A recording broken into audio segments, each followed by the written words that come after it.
balita na.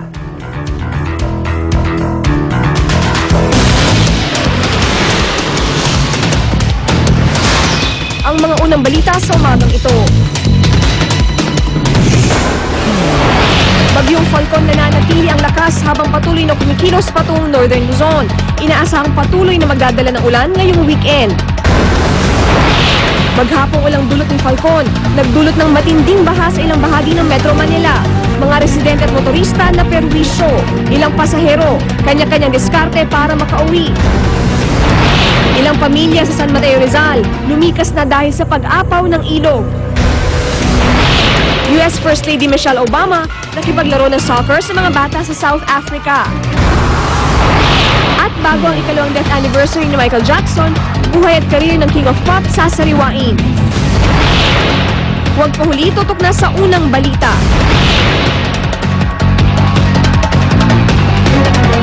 Magandang umaga, narito na mga unang balita.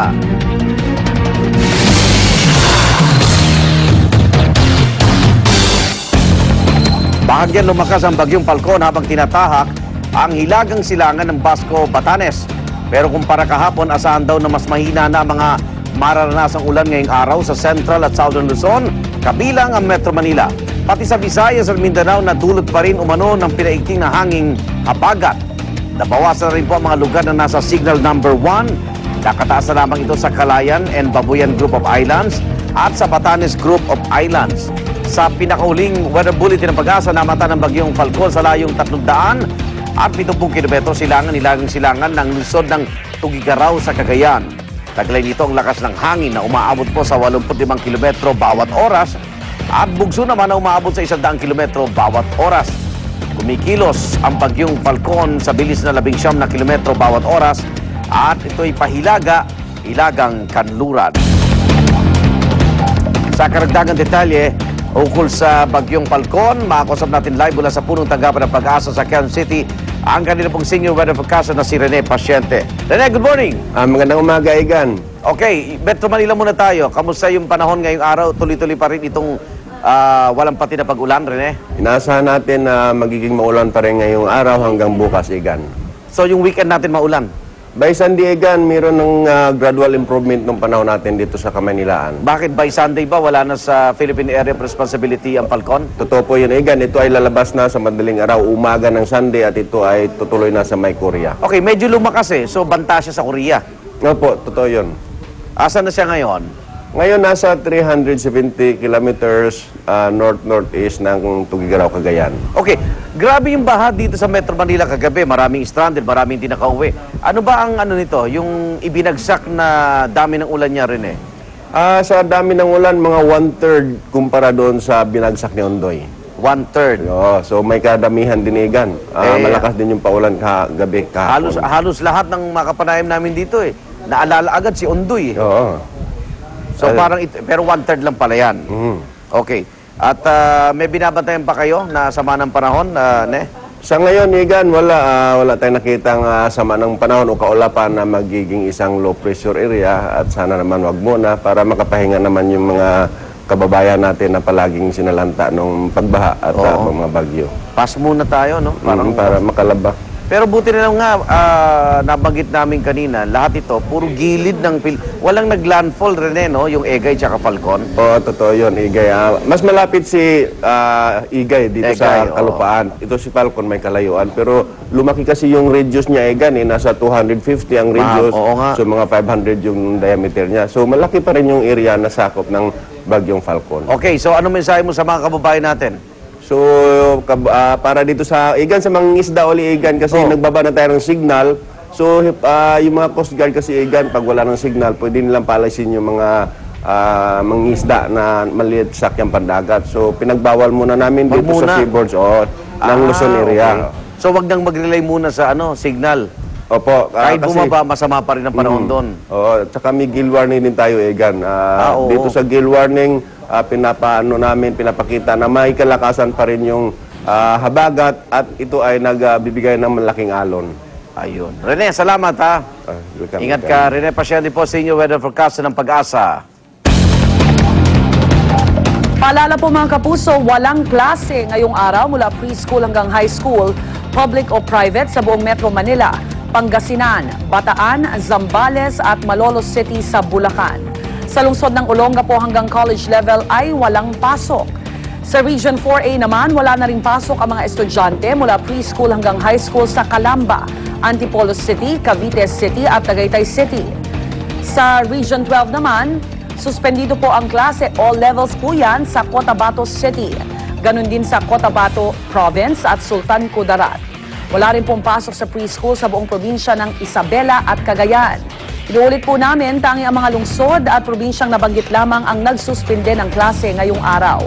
Para sa mga kapuso natin sa ibang bahagi ng Pilipinas, may pasok pa rin po kayo hanggat suspindihin ito ng mga school official o local government official sa inyong lugar.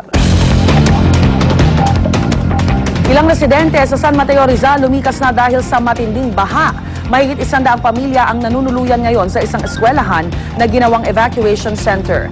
May live report si Maria Osente. Maria?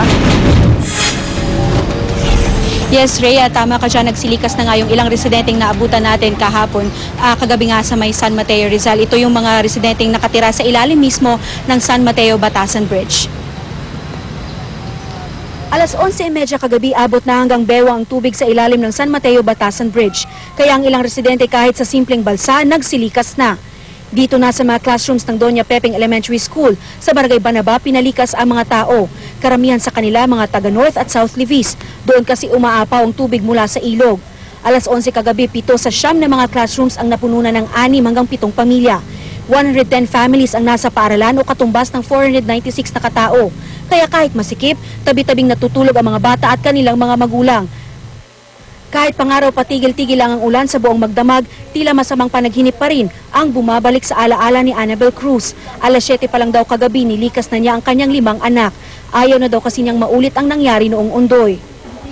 Nervyos, phobia kang gaya ng bata. Kaya nga sinasabi namin hanggat may dadaanan kaming lupa, dadaan na kami kasi sa bubong kami dumaan. Ano nangyari dati? Mainit natin. Dati kasi talaga hindi kami maalis eh. Nasasanay kami, nandun lang kami. Pero mula nung nangyari yon, siguro naging aral na din sa amin na kailangan maging alisto kami lagi. Kahit malamig na simento sa malapit na basketball court, tiniis ng iilang residente. Maging kanilang mga alagang hayop, nilikas na rin. Wala man daw naging casualty sa kanila noong Ondoy noong 2009. Tila bangungot pa rin maituturing kapag ganitong umuulan at may bagyo. Dahil nga sa pangyayari nung nakaraang Ondoy, bagamat may trauma pa kami, sila na mismo ang kusang pumupunta sa evacuation center. Kaya yan ang rin ang pasasalamat ko sa aking mga kabarangay na sila nagkukusa na pumupunta rito. Hindi na kami nahihirapang mag-rescue. Sa command center ng barangay, handa na rin ang kanilang mga salbabida at lubid bilang pang-rescue. Rhea, umaasa nga itong mga residente ng Barangay North and South Levis. Ito yung mga sumama sa preemptive evacuation doon sa San Mateo Rizal, na sana hindi na sila tumagal doon sa may evacuation center dahil nga rin, Rhea, inaalala nila yung mga gamit at mismong bahay nila. Samantala dito naman, Rhea, sa Marikina kung saan tayo naka-standby sa ngayon, ay alas 6 ng umaga, nasa 16 meters na itong lalim ng tubig dito sa may Marikina River. At ayon nga sa data nating mayroong 4 na evacuations na hinanda ang bayan ng Marikina. Una dito yung nasa Nangka Elementary School, Hilario Bautista Elementary School, Malanday Elementary School, at dun sa mismong Barangay Tumana Evacuation Center. Rhea? Maraming salamat, Maria Osente. Napilitang lubusong sa baha ang ilang pasahero sa Malabon para lamang makauwi. Sa nabotas naman na perwisyo ang mga estudyante dahil sa abot binting baha. Darito ang report ni Salima Refran. Dahil sa maghapong walang tigil na ulan, nagmistulang dagat na ang kahabaan ng A. Mabini Avenue dito sa Malabon. Matinding traffic na rin ang nararanasan dahil walang halos makadaan. Ang mga pedicab naman, puno na. Kaya ang ilang pasahero, walang nagawa kundi bumaba at lumusong sa hanggang tuhod na baha. Dito sa Dampalit, mabilis pa ang pag-agos ng